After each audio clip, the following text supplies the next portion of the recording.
A while back, I shifted back to my hometown, which was a really small town in Canada. My parents had a huge chunk of land where they had built multiple houses and stores and rented it out. Their house was built on the same land as well. My parents moved to the US a few years ago and came back only during vacations. They had a manager and everything to take care of the tenants and their property too. This was right after I shifted to my town. I had quit my job for personal reasons and needed a place to blow off some steam. I moved to my parents' old house where I live with my cousin and a maid. Our house was built in a steep area, so a straight driveway was not an option. Driveways had to switch back up from the main road to the house. This is more important later. I heard from our maid that a new family had just moved in a few weeks ago before my arrival. She said that they were very rude and complained unnecessarily and even argued with the neighbors regularly. I asked if it was anything serious, and she said it wasn't. However, she warned me to stay away from her. I had little to no interaction with our neighbors. I worked from home. Sometimes my cousin, our maid, and I went out for dinner together. We were usually comfortable in our own space, working from home and chilling. One day, we were sitting in the hall when we heard a noise from outside. We peeked through the windows, and there were some people standing in the yard. They looked like construction workers. I knew very well that we didn't allow construction without prior notice, so I thought that maybe the construction happened with my parents' permission. However, I didn't see the manager anywhere. The next day, I heard the noise again. I went out to see what was happening, and it was again the same sight. The new neighbor was standing with some workers and pointing towards the land. Our neighbor was an elderly woman in her 60s who lived with her husband. I walked towards her when I saw her glowering at me. Before I could even begin, she shouted, "You dirty thing! What are you doing here?" I was astonished for a second. Was she talking to someone else, I thought? But even if she did, it was very rude of her. "Are you talking to me?" I asked. I guess she was by the way she gave me that evil eye roll. She glared and said, "You're walking on my property. Get out of here. You're trespassing. Do you know that? I can have you thrown into prison." Her property? Was she buying the land? That simply wasn't possible because it would be my parents' loss to sell only a piece of land. Maybe she put it like that because she was living there, I thought. She frantically walked towards me and screamed, "Didn't you hear me the first time? I am a lawyer, you know. I can do bad things to you, really bad things. Now get your dirty feet off my property. I didn't allow you to walk here. What the hell were you doing trespassing here, you poor maid?" She must have thought I was the maid. I didn't correct her anyway. She hadn't heard about me, and I never usually went out, so maybe she confused me with the maid? The manager must have told her my parents didn't live here and that my maid was the only one who took care of the house. I went back to the house and told them what happened. Then the maid explained that the old woman was the manager's mother's cousin. The manager was a young guy in his mid-20s, fresh out of college. He had worked under my parents' guidance for a few years before they moved to the US. He was a sweetheart and a bit shy. To think that woman was related to him was simply strange. However, that pretty much explained the arrogance in her voice. Her holier-than-thou attitude must have been there because she was well aware that the owners weren't there, and the manager was the only person in charge. She must have thought she could do anything. The next few days passed peacefully. I heard some noise from vehicles and thought her children must be shifting with her. A new couple had arrived, and the movers were shifting their stuff in the house. I paid little attention to it and returned to work. We were invited to a picnic the next week. One of my dear childhood friends who knew I was back was arranging a picnic at the amusement park. I asked her if I could bring my cousin too, as there was little to do in the house, and she happily agreed. We gave our maid a holiday and asked her to visit her friends and family. The weekend arrived and all of us headed out early in the morning. It was a day full of fun. However, we didn't know what was awaiting us. When we returned, I saw my manager anxiously awaiting for us at the door. I invited him inside and asked why he looked so morbid. He then went on to explain how his relative casually called him in the morning to notify him that she was going to excavate a chunk of our property to rectify the driveway problem. Anyone could see how steep the land was and understand that straight driveways weren't possible. There was nothing to rectify. When he told her that she wasn't allowed to make any modifications without the permission of the owner, she just asked him to keep his mouth shut because she was practically his family, and the owners wouldn't know unless the manager himself told them. I was absolutely horrified by the old lady's entitlement. This was why she was talking to the people from construction. I asked why he didn't tell my parents, and he sadly replied, "My mother insists on not saying anything. I am very professional, but my mother threatened to cut ties with me over this matter. She is strict and never minces words. I was eventually going to bring it up, but I just wanted to see if I could solve it without throwing them into jail." Jail? How? I asked. They hadn't committed a crime yet. He then took a deep breath and said, "They haven't sublet the house without informing me. I went to their house to meet them, and I saw an unfamiliar couple. I asked them about my aunt, and she said that the owner no longer lives there. She's called her the owner, so I asked her about it, and you can guess what happened next." Just when I thought it wasn't bad enough, the manager told me that he called his aunt a few minutes ago, and she said that she had to pay off her debt, which she would be able to pay if she could get a profit from the rent. Despite being in a good area, my parents charged cheap rent. It was because they had a great job and the rent money didn't mean much to them. They were flexible and reasonable. The elderly woman knew it and had used it to her advantage. She was charging 3 times more than what my parents had charged. I asked him where she lived now, and he told me that she lived a few houses away. She was still on my parents' property.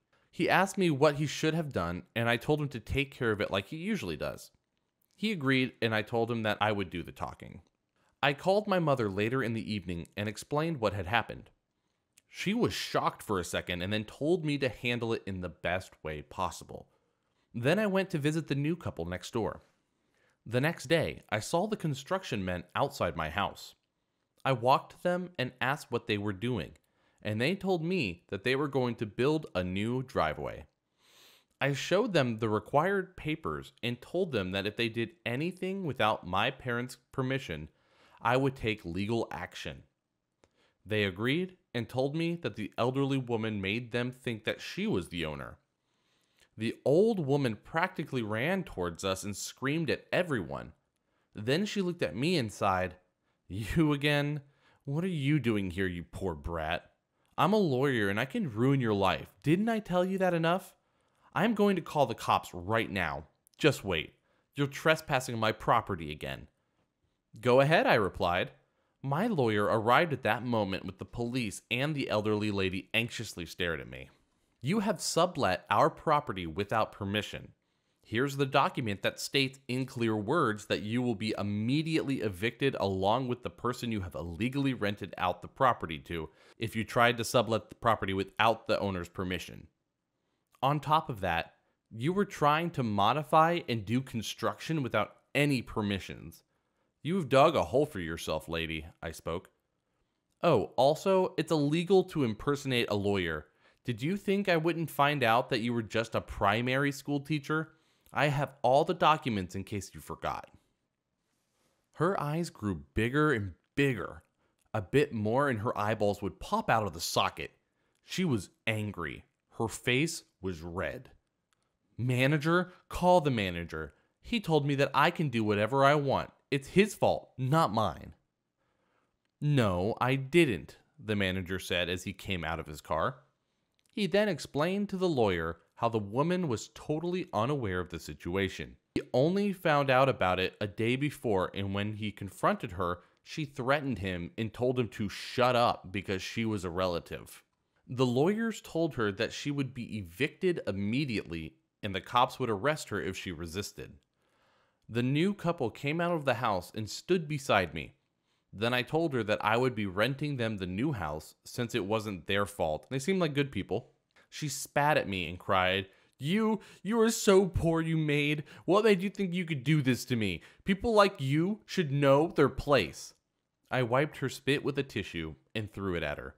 Then I smiled and replied in a calm tone, "I am the owner's only child.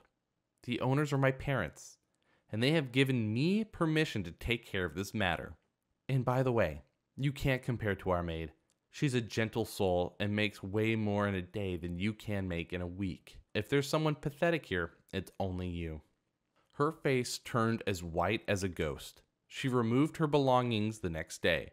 From what I heard from the manager, she had a hard time finding a home again as we live in a small town and gossip spreads like wildfire. She had also been struggling with her debt. They have been living in a studio apartment to save money, and the manager has cut all ties with her. Oh boy, I wish this was a weird joke, but no. This happened. I have to warn ahead. This is not a pretty story. As the saga of my family goes on, I'm happy to report I have moved to a safer town away from my half-sister's ex. I won't give details here, but far enough and with some changes in my personal life that will make it very hard for that creep to find me or my daughter. On that note, due to the situation we were in, we got lucky enough to get priority on my foster daughter's adoption. She's now my partner and my legal child. That's the good news. The bad news is coming from my sister.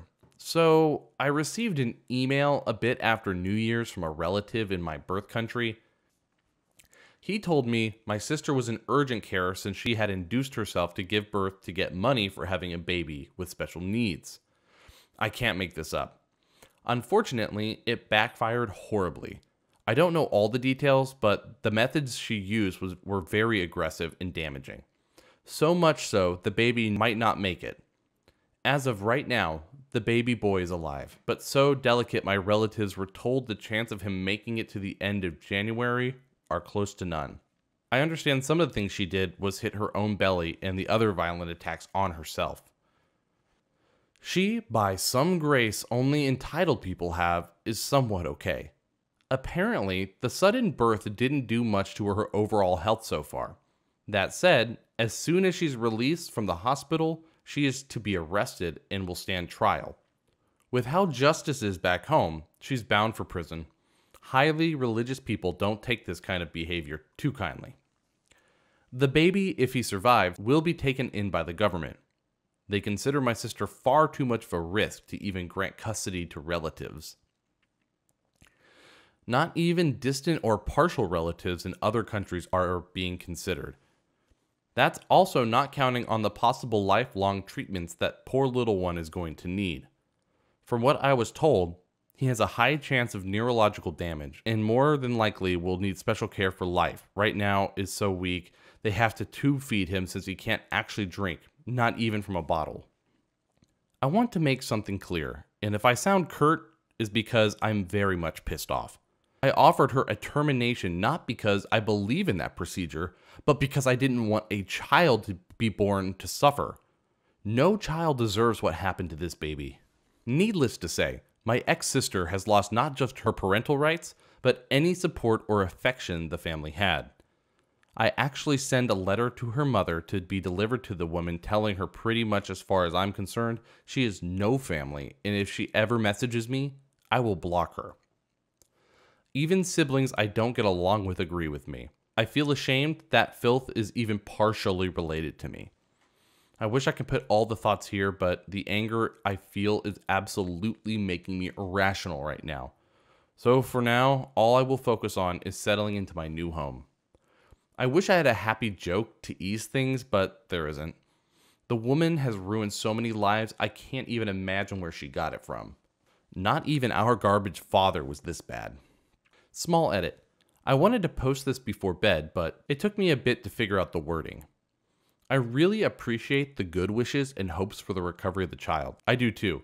The thing is, I don't see him as my nephew and would rather not get it mixed up. It's not to be callous or mean, I'm just trying to avoid getting emotionally attached. We've been told our family, extended included, will be no contact if he pulls through. He will be taken to the comparative to foster care and placed with a family in a closed adoption. We aren't even allowed to see him. All news we get are hospital updates out of charity. I did call to check if there were any updates, and other than my sister being finally released from the hospital and straight into a cell, nothing has changed. The little one is still fighting, so hopefully he'll get through and he'll be given a family that deserves him. Right now, that monster I'm related to is looking at a 10 to 20-year penalty. 20 is the max offered in our birth country. And she'll have to present herself as no one will pay for a lawyer and we don't have access to free lawyers like in the US. And I want to point out, prisons where I come from are no resort. They are overcrowded, unhealthy, and underfunded. It was worse when I was a kid, but I know for a fact they are not much better. So I am more than sure that if she's convicted, she is looking for at least a decade in horrible conditions, and I feel absolutely no empathy for her. Second update. Just wanted to post this. Unfortunately, the little one didn't make it. He passed away earlier today. His grandmother was given permission to take care of the funeral, and my siblings and I will be sending her money. We are low-key discussing bringing her to live in the US to live with my mom and her husband, and she is close to my mom and won't have to be alone being judged for what her daughter did. I don't think I can really update for a while, at least until I know what will happen to that woman who now is absolutely bound for jail. Grandpa, 99, decided to go to his old town and move his gold, 28 ounces, from his safety deposit box because he wants it in a bank closer to where he lives now with his oldest daughter. After Aunt evicted him from his old house by changing the alarm code while he was camping. Aunt, his daughter, asks why he's going to town, and he responds he wants to go to the bank. She says, "Why don't you write Uncle," his son, "a check and he'll handle whatever you need." Uncle has signing authority to aid with financial dealings, and because Grandpa thought when he died they would have an easier time accessing financial things. Grandpa says he wants to go move his gold from the bank to a closer bank. Aunt gets uncomfortable but says nothing. Aunt and uncles are angry that Grandpa bought a camping trailer this year for $10,000. Aunt has previously told oldest daughter that she shouldn't drive Grandpa in his truck because it's part of the estate. Grandpa doesn't drive since about 2020. After Grandpa and oldest daughter get to town, Uncle tells OD that the safety deposit box is empty because they, other adult children of Grandpa except for oldest daughter and possibly oldest son, thought he mentioned wanting to sell, so they took it and sent it to Uncle on the coast so he could sell it. They didn't tell Grandpa and let him continue to think the deposit box was fine. Grandpa says, "Get it back here." What were you thinking? He's extremely hurt because he feels they only care about the money. He already gave them all $50,000 about 10 years ago. Grandpa calls the youngest uncle and asks for his money back. Uncle angrily says it will be back in 2 weeks. Grandpa said, "Why not bring it to the reunion in August?" Uncle says, "I don't think I'll ever need to see you again after this." Like he's the one who has been robbed and embarrassed.